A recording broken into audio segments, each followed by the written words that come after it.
Romy Pokis. Magandang gabi sa inyo lahat mga kababayan. Andito na muli tayo. Pakihinaan na lang ng konti yung sound system kasi yun ang request nung kasi mga residential dyan. No? Anyway, ito ay continuation ng ating ginagawang pagpapahayag ng ating hindi lamang pagkadismaya kundi puot at galit dito sa nangyayari sa atin, korupsyon sa bayan natin na pinangungunuhan ng mga congressmen. Ano? Ngayon, andito tayo, temporary lamang ito. Bukas, meron tayong activity. Okay? Diyan tayo sa mismong EDSA, yung gate 3 dyan sa dito sa Campo. Okay? Diyan tayo mag-assemble alas 9. Tapos alas 10, pupuntahan namin si General Bronner. May ibigay tayong sulat sa kanya para hikayatin natin siya na sumama na sa atin, mga taong bayan. Gawin niya yung kanyang duty bilang Chief of Staff, AFP as Protector of the People. Kaya dapat i-uphold niya yung Constitution na protektahan tayo mga mamamayan. Okay? So, hindi ko na ito pakakatagalin dahil bukas may mga speeches pa tayo at saka may mga iba pa tayong speeches. So, ganun na lang. Pagpapatuloy natin, tuloy-tuloy natin yung pagpapahayag ng ating mga damdamin, buot. Ang maganda sa atin dahil tayo United People's Initiative, wala tayong kinikilalang partido, religion, kultura o tribo. Lahat tayo sama-sama, maski ano man dyan ang paniniwala sa buhay. Kaya ito, tamang-tama ito, we advocate, ayaw natin ng karahasan, ayaw natin na may bloodshed, may mga nasasaktan, may nasisirang gamit. Kaya yun ang maganda sa atin, kaibahan ng grupo natin doon sa mga ibang nagrarally. Kaya doon, nakita nyo naman, sa Batasan, matagal tayo doon, 3 araw, wala tayong permit doon, pero 3 araw tayo, 3 gabi. Pinayagan tayo, maayos lahat, di ba? Kaibigan natin mga pulis doon. Dahil na yung nararamdaman natin, yun din naman ang nararamdaman nila. Kaya so long as wala tayong violence, papayapa, libre tayo magpahayag ng ating mga damdamin. Okay? So yun lang, magkita-kita tayo muli bukas, mga kasama, mga kaibigan, mga kababayan, okay? Magandang gabi sa inyo lahat. Thank you. Maraming salamat. Palakpakan po natin, General Romy Pokis. At ngayon naman po, mula uli sa hanay ng kabataan, galing po ito na Cebu. Bumiyahe pa. Kasi po, nalulungkot siya dahil yung mga taga Luzon, samantalang silang mga taga Visayas at Mindanao, nakita naman natin kaliwat kanan, lumalabas, lumalaban. Pero tayo dito, hanggang keyboard lang tayo, nakakahiya ang Luzon. Diba? Kaya galing pa ng Cebu itong batang ito. Pagbigyan po natin, mga kapatid na kasunduluhan at kapulisan, bumiyahe mula sa napakalayang lugar. Palakpakan po natin ang isa sa ating tagapagsalita ngayong gabi, walang iba, mula sa hanay ng kababaihang kabataan, Miss Amor. Palakpakan po natin. Hello, magandang gabi po.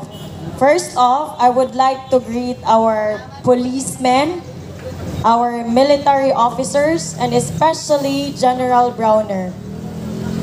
Sisimulan ko po ang talumpati sa pagbibigay pugay at galang sa ating magiting na tagapagtanggol ng bansang Pilipinas. Nung ako po ay isang estudyante, ang pinaka-favorite ko po na subject ay araling panlipunan. Ang aming guro po, si Mrs. De Guzman, ay may palaging itinuturo na ang mga Filipino ay malaya, nakakapag-enjoy ng kalayaan, nakakapagpamasyal dahil may mamagigiting tayong mga sundalo at pulis na pumapasan sa seguridad ng bansa. in exchange of their personal and family life. And with that, mga sir, I truly salute your service to the country. Allow me to proceed with a prayer to God. Kasi, isa sa mga pinaka-main reason as to why I am here right here today is ang aking napakatinding damdamin, kalungkutan, at rage sa mga nangyayari. Hindi po anger, rage po. Ang susunod ko po na ibabahagi sa inyo ay maselan po na pangyayari sa buhay ko. At ito po ang nangyayari sa mga ordinaryong mamamayan kapag ang pamahalaan ay mas nakafocus sa pagnanakaw kaysa pagsisilbi sa bayan. Ako po ay isang rape survivor. When I was 5 years old, I was raped by drug addicts. Yes, it was so long ago. But sabi nga nila, gaano man katagal ang sugat, kapag ito'y malalim, minsan nararamdaman mo pa rin yung sakit. Back in 2023,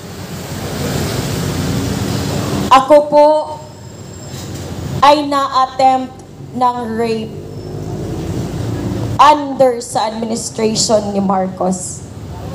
I'm not blaming the government for my bad lucks. That's not me. Pero ito po ang isa sa mga resulta ng kapabayaan ng pamahalaan. Napapabayaan ang mga mamamayan, nagagahasa ang mga babae, at nananakaw ang ating kinabukasan. General Browner, I am here pleading you, sir. Pumunta po ako dito kasi sa araw-araw na napapanood ko sa mga balita, sa araw-araw na napapanood ko ang mga nangyayari sa Pilipinas, I feel na napaka-hopeless. As an ordinary citizen, walang background sa lawmaking, walang background sa saligang batas, walang background sa pag-aaral sa mga batas ng Pilipinas. Ito ay perspective ng isang ordinaryong Pilipino, General Browner. Sa nakikita ko po, hindi focus ng pamayanan, hindi po focus ng pamahalaan ang magsilbi sa sambayanan. Ang focus po nila ay magpakasasa, magpayaman at magnakaw. On the other hand, napapabayaan po, hindi na proteksyonan ang mga mamamayan. Bakit naman kasi mapoproteksyonan kung ang number one culprit ng ating kahirapan ay ang pamahalaan? Hindi po pera ang ninanakaw nila. Ninanakaw po nila ang oras na dapat nakalaan sa pag-protect ng mga mamamayan. Sa aming pong lugar, ako po ay muntik na attempt ng rape 1 month after may senior high pong ginahasa at napatay. It brought a lot of traumas and it brought a lot of pain to the point that certain months of 2023 and 2024, I do not go out of the house. Kasi pag tinitingnan ako ng kahit sinong lalaki, sa tingin ko ay hinuhubaran ako. Ako po ay produkto ng kapabayaan ng isang pamahalaan na ang focus po ay magpayaman ng sarili, ng pamilya nila, at mag-indulge ng mga bagay na hindi naman dapat sa kanila. Sir Browner, kami po ay nagsisimba linggo-linggo. Ang number one panalangin po namin ay sana magkaroon ng intervention. Sana magkaroon ng divine intervention, kahit anyong tulong mula sa Panginoon ay tatanggapin namin. Pupunta kami ng Kongreso para sa investigasyon sa flood control project. Ito po ay aking opinyon, maaring mali at maaring tama. Pero sa perspective ng isang ordinaryong mamamayan, ang nakikita ko po ay hindi investigasyon. Ito po ay cover-up. At nakakalungkot, hindi lang ang flood control project ang naging patunay. Kaya ako nasasabi na sa pamahalaan ngayon, hindi na to nagpa-function. Wala nang check and balance as far as I know. The three branches of the government, executive, legislative, and judiciary, they are supposed to be separate from each other to make sure that there is a check and balance in the government. General Browner, ang tanong ko po, sa tingin mo po ba ay may check and balance pa ang Pilipinas? Seriously, ano po ang sagot sa tanong ko? Kaming mga ordinaryong Pilipino, walang kapangyarihan, walang pera, saan kami pupunta? Sino ang magtatanggol sa amin kung mismong ang pamahalaan na inaasahan namin ang bumababoy hindi lang sa kasulukuyan, ngunit pati sa aming mga kinabukasan. General Browner, I plead you with all my heart as a Filipino citizen, protect us. Protect us because in the end, you are supposed to protect the Filipino people. You are supposed to uphold the interest and the protection of the Filipino people. Wala kaming laban dahil wala kaming kapangyarihan. Pwede kami mag-rally sa araw-araw. Walang makikinig sa amin dahil wala nang ngipin ang batas ng Pilipinas. It is a personal opinion, and yes, I can be wrong, I can be right, but ito ay perspective ng ordinaryong Pilipino. Saan kami pupunta? Saan po kami? Sino po ang aming aasahan? Wala po kaming presidenteng maaasahan. Kasi kahit nga sa napakasimpleng interview, nauutal pa. Kahit nga sa taon-taong problema sa baha, magkakamot pa ng ulo at tatanungin ang mga staff, anong gagawin natin? Wala po kaming mapupuntaan, kaya po kami ay naparito ngayong gabi. Sino pong magtatanggol sa interes ng mga Pilipino?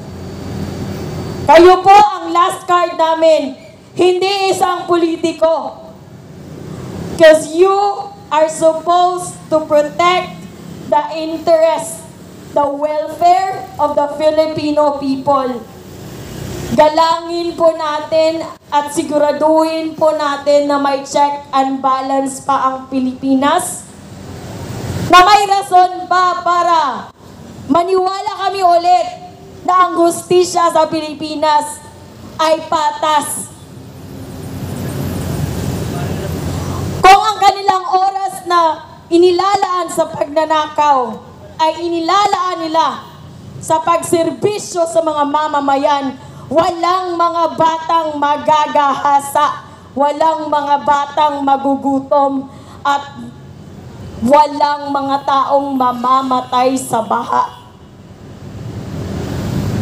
Sometimes I cannot wrap my head around the audacity, the audacious fact na napakaraming sangay ng pamahalaan, ngunit ni isa ay hindi maasahan.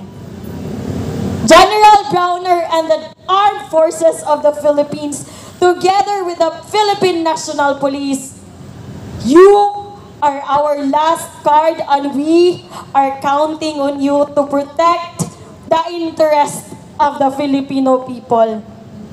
Yun lang po at magandang gabi.